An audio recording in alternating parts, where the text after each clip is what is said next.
How to recover deleted TikTok messages.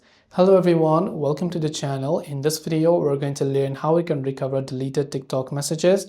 So without any further ado and delay, let's get started with today's video. If you want to recover a deleted TikTok message, first of all, if the TikTok message has been deleted, you cannot view it within the TikTok app itself.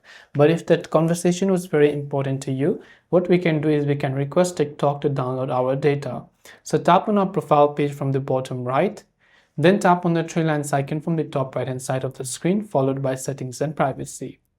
So once you come to settings and privacy, go to the option called account from the very top, and from there select download your data and tap on it. Now here under download your data, we will select data to download. So we will only select messages because we don't want all the ones. So we'll select custom over here. So let's just wait until this has loaded and only select messages, then tap on done, then tap on request data. Then TikTok will send us a copy of our data, which will also include the deleted messages. So that's all for this video. Thanks for watching and see you in the next video.